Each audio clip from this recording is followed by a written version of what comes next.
हुए हैं और आपको देखना चाह रहे हैं, आपकी बातें सुनना चाह रहे हैं, क्योंकि बहुत देर से आपके राखियां बांध रही हैं बहन जो लाइन से लगी हुई हैं, और बहुत सारी बहनों के परिवार और बहन वहां 200 मीटर लंबी कतार में दावत में जुटे हुए हैं, जहां पर गोलगप्पे, टिक्की, क्या था वो, दही बल्ला, चाउमीन, गुलाब जामुन, रायता, मटर पनीर, सोयाबीन चाप और भी था कुछ, कॉफी, नान, मिस्सी रोटी, गुलाब जामुन। ठीक है, अब हम आपको बताते हैं गुरु जी, आज रक्षाबंधन का महापर्व है, भक्तों से कुछ कहिए। रक्षाबंधन पे हम सारी माताओं बहनों को और भारत की उन सारी बेटियों को जिनके सर घूमते हैं, जिनको हाजिरी आती है, ये वादा करते हैं कि इस साल जो शनिधाम में आएगा इस नव वर्ष पर, वो कभी भी सर नहीं घुमाएगा, उसके सर घूमने बंद हो जाएंगे, मनु भैया को कुछ करना पड़े। और सबसे बड़ी बात यह है कि जिनको डॉक्टरों ने ये वाली बीमारी को करार दे दिया है दूसरी अन्य नई बीमारियों में, और जिनको प्रेतादिक दोष से हाथ पैर मुड़ जाते हैं, दांत भिज जाते हैं, हाजिरियां लेते हैं, चीखते हैं, चिल्लाते हैं, अब उनकी शनिधाम में हाजिरी कुछ ही थोड़े से समय की रह गई है। और पिछले 15 दिन में कई सौ माताओं बहनों की हाजिरियां बंद हो गई है। तो मैं चाहूँगा कि देश की सभी माताओं बहनों की हाजिरी बंद हो जाए, उनका सर घूमना बंद हो जाए और स्वस्थ हो जाए, और स्वस्थ होकर यहीं से जाए। इस वर्ष में, इस राखी से अगली राखी तक मेरा वर्ष आता है, वो मेरा वर्ष यानी कि मनु भैया का वर्ष है, और मैं हर राखी पे अपनी बहनों से एक बंधन निभाता हूँ, एक साथ निभाता हूँ कि उनके घर में सुख हो, ऐश्वर्य हो, मौज हो, धनादि की कभी कमी ना हो, और उनके सभी कार्य शनिधाम में आकर बने। शनिदेव महाराज की सब पर महती कृपा हो, और वे शनिदेव की अनन्य स्तुतियां करते हुए गुणगान करें। बोलिए जय शनिदेव। मनु भैया जी न्यूज और न्यूज नेशन की लाइव और बड़े भव्य प्रोग्राम के बाद ये पहला रक्षाबंधन है, तो क्या कहते हैं आप, क्योंकि इस ढोल में बहुत सारी चीजें हुई, आपके मन में बहुत सारे विचार आए। मनु भैया के पास बहुत सारी भीड़ आने वाली है, क्योंकि जी न्यूज पर सबने देखा, मैंने एक बहन को ठीक कर दिया, एक के कंधे का दर्द कम कर दिया, और एक गुड़िया के कंधे का दर्द बिल्कुल मिटा दिया। ड्राइवर का, जो जी न्यूज का ड्राइवर आया था, उसकी माताजी को यहीं से बैठे टेलीपैथी के जरिए ठीक कर दिया, मंत्र चिकित्सा के जरिए। और जो जी न्यूज पर एक माता थी अलग से, जिसके दोनों पैर चलते नहीं थे, काम नहीं करते थे, उनको हाथ लगा के ठीक कर दिया।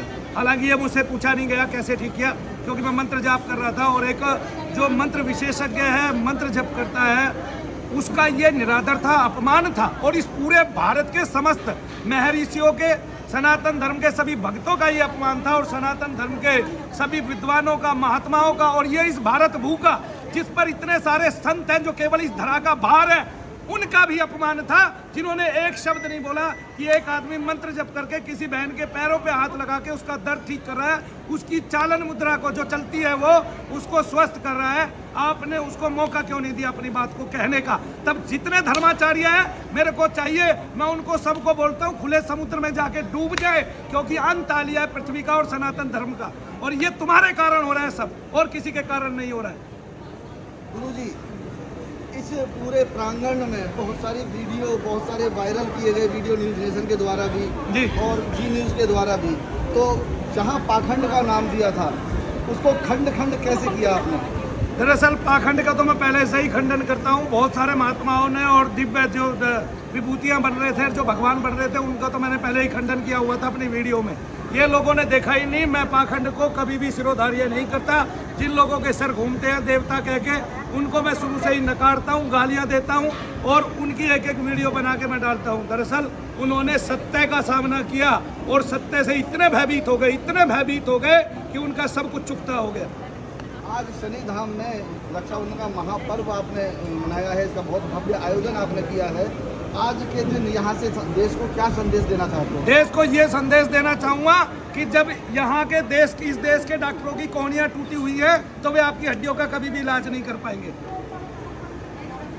यज्ञ चिकित्सा और मंत्र बोले शनिदेव महाराज की बचाया जा सकता है, और क्या बीमारियों को भी खत्म किया जा सकता है? रुद्र संहिता, रुद्रयामल, और क्या रुद्र यामल, और ये जो तंत्र के ग्रंथ है, जितने भी तंत्र के ग्रंथ है, सब में आपको कहीं ना कहीं रोग आदि के लिए जो है तंत्र का सहारा, मंत्र का सहारा, जप का सहारा, यज्ञ का सहारा, वैदिक रीति से, क्योंकि शुरुआत ही यज्ञ से होती है। तो ऋग्वेद में रोग निवारण के लिए रोग सुक्त, रोग मंडल आता है, और वो सप्तम सुक्त है, और वहाँ पर भगमंडल आता है, उसमें आप जाके देख सकते हैं। वहीं से यज्ञ चिकित्सा, मंत्र चिकित्सा चालू है। हमारी ये परंपरागत है, सनातन विद्या है, और ये विद्या महर्षि सुश्रुत ने, चरक ने, आयुर्वेद वालों ने और सब ने ही इस विद्या का जो है जिक्र किया है। लेकिन अब यहाँ के महात्माओं में ना हृदय में उनके दम है, ना उनके मंत्रों में शक्ति है, तो इसलिए वे इस विद्या को करके नहीं दिखा सकते। और वो शांत इसलिए बैठे हैं क्योंकि उनसे खुद कुछ नहीं होता। और छोटे छोटे लोग जो जल का छींटा मार के भगवान के नाम से लोगों को ठीक कर रहे हैं, उनकी कीर्ति उनसे ज्यादा है, इसलिए वो उनकी कीर्ति धूमिल कराना चाहते हैं, करना चाहते हैं। वो भी खुद शामिल हो गए हैं इस तंत्र में और इस सारे आडंबर में। धर्म परिवर्तन को लेके क्या कहते हैं? धर्म परिवर्तन होता ही पितृ प्रेत और पितृदोष के कारण है। जो लोग प्रेत से और पितृ से आहत हैं, जिनके सर घूमते हैं, वो जाते हैं क्रिश्चियनों के यहाँ और क्रिश्चियन बनते हैं। वो जाते हैं मौलवियों पर और वो धीरे धीरे उसी गुण को ग्रहण कर लेते हैं। और तभी ये भारत की कीर्ति धूमिल होती जा रही है, सनातन की कीर्ति धूमिल होती जा रही है। और इस भारत के जितने भी शेर बने फिरते हैं, वो सारे उनकी कीर्ति पहले ही धूमिल हो चुकी है। और दाढ़ने से कोई फायदा नहीं होता जब मूल कोई नहीं समझेंगे। तो मनु भैया ये परिवर्तन करते हैं, यहाँ पे आके मुस्लिम भी यज्ञ करते हैं, हिंदू भी यज्ञ करते हैं। कहें तो कभी भी दिखा देंगे, किसी भी दिन दिखा देंगे पूरे भारतवर्ष को। और क्रिश्चियन भी यहाँ के यज्ञ करते हैं, क्योंकि इस यज्ञ का सहारा हमें अनन्य बीमारियां दूर करने में और स्वस्थ होने में और हमारे मन को शांति प्रदान करने में और आत्मदर्शन करने में चाहिए ही चाहिए। बोलो शनिदेव महाराज की।